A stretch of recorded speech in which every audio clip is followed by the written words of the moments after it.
સમય આવ્યા પછી બાપુ વળી જવાય એક લખી લેજો પછી ગઢ હાઈટ કે ભાંગે પછી હાથો ન થાય પછી આપણે લિમિટ રાખી દે ને કે આપણો ઇતિહાસ એટલો બધો ખરડાયેલો છે અને બાપુ હું તો પાવર થી કહું તમે તો અહીંયા કદાચ 50-100 ઘર છે બાકી આવો અહીંયા અને આવ્યા છે ને ખબર છે અમારા 10 ઘર છે આખું ગામ બાપુ ઠાકોર નું છે બધાય કોથળી બાદ પણ બાપુ એવો આપણો કરંટ ને આપણી બજારે નો હલાય એટલે નો હલાય બાપુ જીવાય એવું ને કે 10 ઘરની શું એની હેસિયત હતી ભલા મને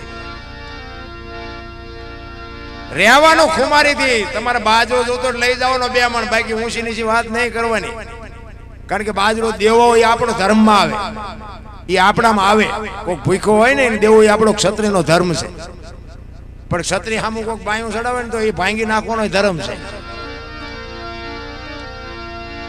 કહેવાનો મારો અર્થ ન્યાય એક તમારી નીતિ હોવી જોઈએ પછી તમે ગમે ત્યાં ભાંગવા બેહો એમ ન હાલે પાછું એમ સમયની હારે હાલવાની વાત સમય આવે ને વળા કચ્છનો બારવટીયો જેસલ જાડેજો સતી તોરલને લઈને નીકળ્યો ને તેથી જાડેજાના હાથમાં તલવાર હતી અને તોરલના હાથમાં એક તારો હતો અને તોરલ જાડેજાને કહે છે કે જાડેજા તોરલ જાડેજો તોરલને કહે છે કે શું આ તમે આખી રાત હુતા નથી હુવા દેતા નથી રામ સાગરના એક તારા લઈ લઈને દુનિયાને ભરમાવો છો ત્યારે તોરલ કહે છે જાડેજા તમને નહીં સમજાયા તમે જે કરતા હોય કરો ઈ કે નહીં મારી તલવાર કરી તમારો એક તારો ના કરે કે દરબાર ભૂલો છો આ એક તારો કરી તમારી તલવાર ન કરી શકે નહીં ઈ કે હું કચ્છનો કાળો નાગી કે મને બધીએ ખબર છે તમે કોણ છો બાકી નો થાય આ એક તારો જે કરે ને તમારી તલવારથી નો થાય પછી જેસલ કહે છે કે તો એનું મને પ્રમાણ આપો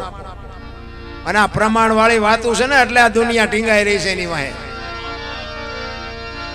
ઈ કે સમય આવશે ને હું પ્રમાણ આપીશ વાત કરતા વાર લાગે દરિયાનો કિનારો આવ્યો ઈ હોડીમાં બેઠા હોડી દરિયામાં મંડી હાલવા પવને દિશા બદલાવીને ખોરડા જેવડા મોફા મીંડાનું ઉલળવા તેથી કચ્છનો કાળો નાગ બરફની પાય ઓગળે મીંડો ઓગળવા તોરલ હોડી હમણાં બુડી જાય ને આપણે મરી જઈશું અને તેથી તોરલે કીધું જાડેજા તમે કહેતા હતા ને તલવાર વધે આ દરિયાને મંડો કાપવા હમણાં પૂગી જાય છે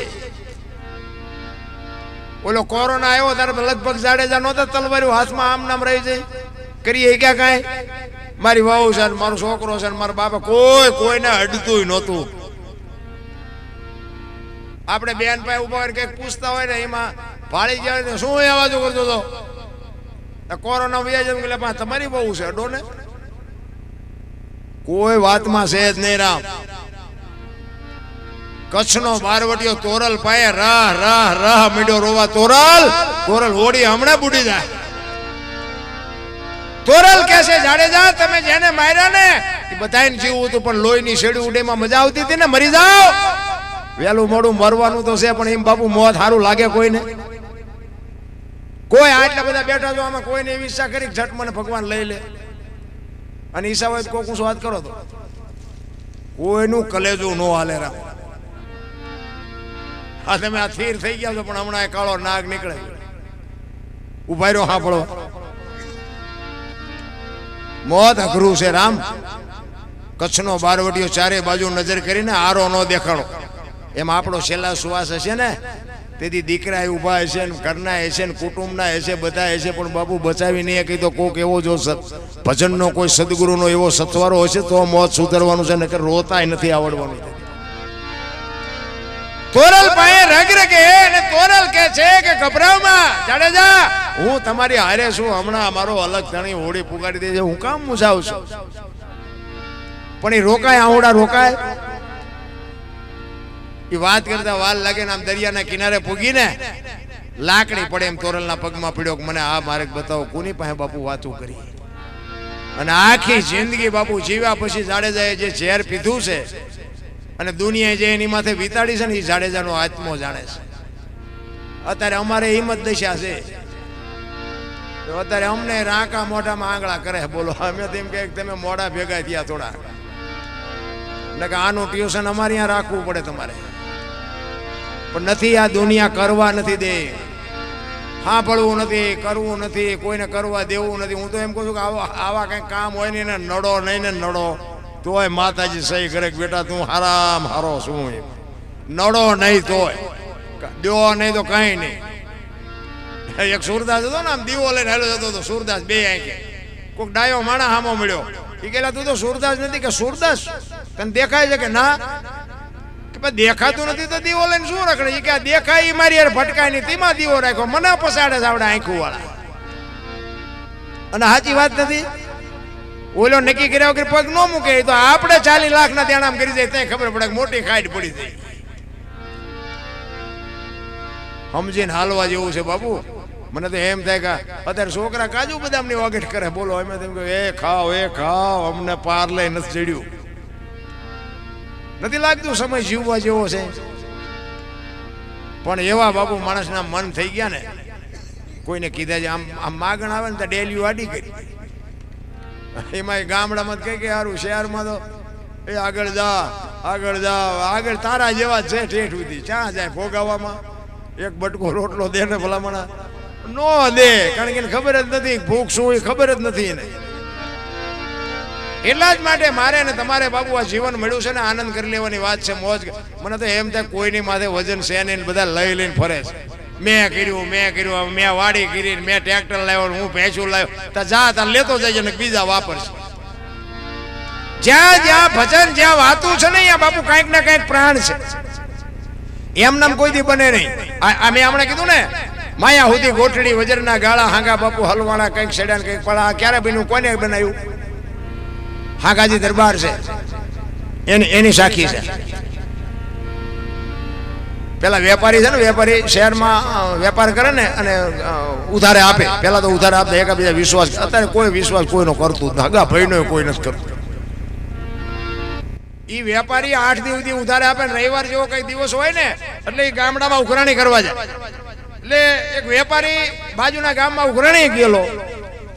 તેથી રાણી શિકાર રૂપિયાનો જમાનો, અને ઉઘરાણી કરી અને જબાના 2 ખીચા ભર્યા અને નીકળ્યો. આ સમય તૈયારી કે જટ ગામમાં પડ્યો છે. એમાં રસ્તામાં એક કાચો રસ્તો, નેરિયા જેવો રસ્તો આવે, હાંકડો રસ્તો, ના 2 બાજુ વાળ્યું. અને આમ રસ્તામાં ઉતર્યો ને તો સામેથી એક રીંછ આવ્યું. હવે રીંછ માણાને જોઈને એ ગભરાઈ ગયો ને આ રીંછને જોઈને ગભરાઈ ગયો. 2 હામાં ઉભા રહ્યા. ઓલાને એમ થયું માણાનો વિશ્વાસ ન કરાય, આને એમ થયું રીંછનો વિશ્વાસ ન કરાય. 2 મનમાં વિચાર કરે હવે કરવું શું. પણ 2 થોડી હિંમત આવી. રીંછને એમ કે આને પછી હરો હું નીકળી જાઉં, અને એમ કે હરો હું નીકળી જાઉં.